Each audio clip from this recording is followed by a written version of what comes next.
Miss হবে না আপনার পছন্দের টিভি শো। দেখুন জি5 অ্যাপে একদম ফ্রি। দাদু! আশুতোষ বসু, তোমার জন্য আমার গোটা পরিবারটা শেষ হয়ে গেছে।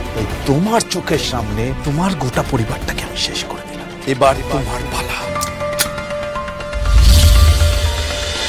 দাদু, এরা আমার বন্ধু বটে। আচ্ছা, সুমেধা, স্রোতস্বিনী, ওমকার আর শ্রী। থাক। আর ইনি হলেন আমার দাদু শ্রী আশুতোষ বসু।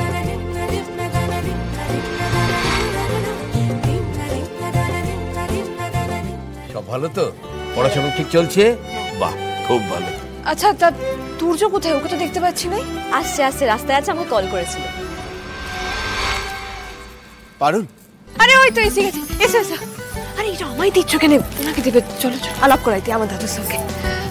দাদু, ইনি হলেন আমার দাদু শ্রী আশুতোষ বসু, স্বর্ণময় জুয়েলার্সের মালিক। Thank you. দাদু, ই হলো তুর্য, আমার ইউনিভার্সিটির আরেক ভালো বন্ধু। বাহ, সব ভালো তো? হ্যাঁ, পারুল দিদি, তোমার বন্ধুদের দোকানটা ঘুরিয়ে দেখাও একবার। হ্যাঁ দাদু। আরে এসো সবাই এসো। যাও।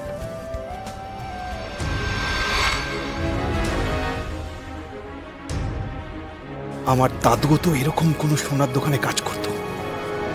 এরকমই কোন সোনার দোকানের মালিক আমার জীবনটাকে নরক বানিয়ে দিয়েছে। কবে যে সেই সোনার দোকানটার সন্ধান আমি পাবো, সব কিছুর হিসেব নেব সেদিন। সবার উদ্দেশ্যে একটি ঘোষণা। আমার কিছু বক্তব্য আছে। এখানে আজ যারা আমার আমন্ত্রণে উপস্থিত হয়েছেন, তাদের সকলকে আমার আন্তরিক অভিনন্দন এবং শুভেচ্ছা। আপনাদের সকলের নতুন বছর খুব ভালো কাটুক, আনন্দে কাটুক। আজকের এই স্বর্ণময়ী, যাদের কাঁধের ওপর ভর করে দাঁড়িয়ে আছে, যে সকল কর্মীরা এই স্বর্ণময়ীতে কাজ করেছেন, তাদের প্রত্যেকের কাছে আমি কৃতজ্ঞ। তাই এবছরের নববর্ষের ক্যালেন্ডার আমি তাদের প্রতি কৃতজ্ঞতা জানাতে বানিয়েছি। শুরু থেকে আজ পর্যন্ত অনেক কর্মীর ছবি রয়েছে এই ক্যালেন্ডারে। এনারা না থাকলে স্বর্ণময়ী আজ এ জায়গায় আসতো না। তাদের কথা আমি কোনোদিন ভুলতে পারবো না। তাদের জন্য খুব বেশি একটা কিছু তো আমি করতে পারিনি, এটুকুই করতে পেরেছি। এটুকুই তাদের প্রতি আমার নিবেদন। এই স্বীকৃতিটুকু আমি তাদের উৎসর্গ করলাম।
মা, আজও শুধু শাক, মাছ, ডিম কিচ্ছু নেই।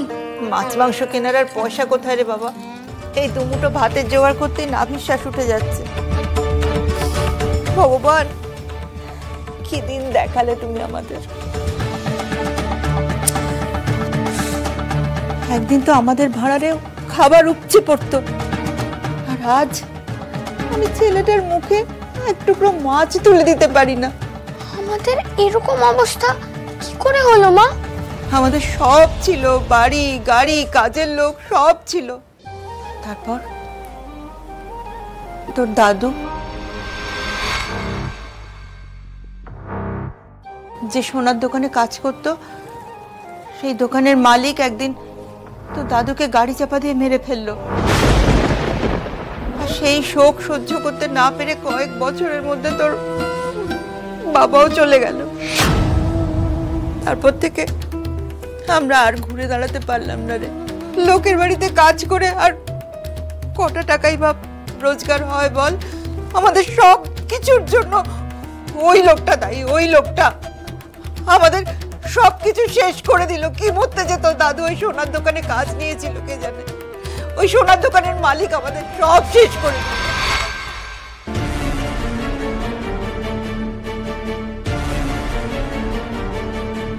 লোকটা কে তুমি জানো মা?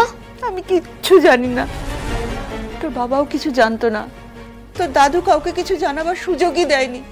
শুধু এইটুকু জানি তোর দাদু যে সোনার দোকানে কাজ করত সেই সোনার দোকানের মালিক তোর দাদুর কৃতজ্ঞতার কোনো দাম দেয়নি। আমি জানি না ভগবান কোনো দিন এর ন্যায় বিচার করবেন কিনা।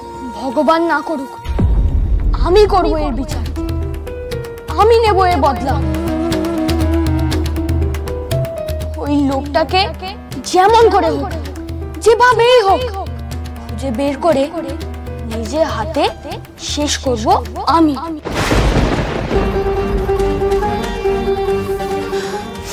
ধৈর্য,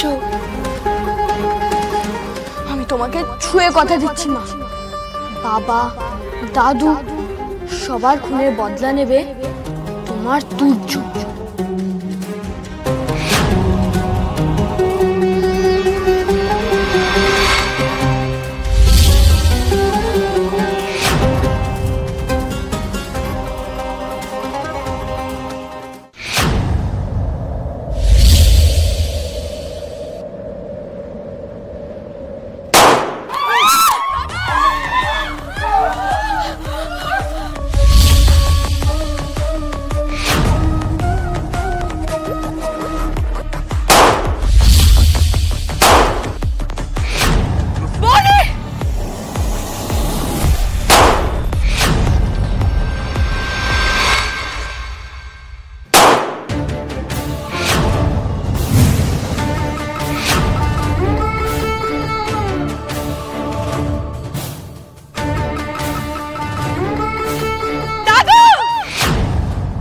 আশুতোষ বসু, তাহলে তুমি সেই মুখ যাকে আমি এতদিন ধরে খুঁজছিলাম।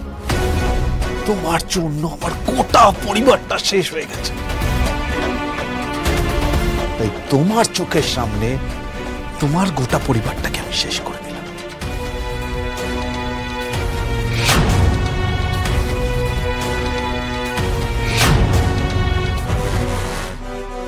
এবার তোমার পালা।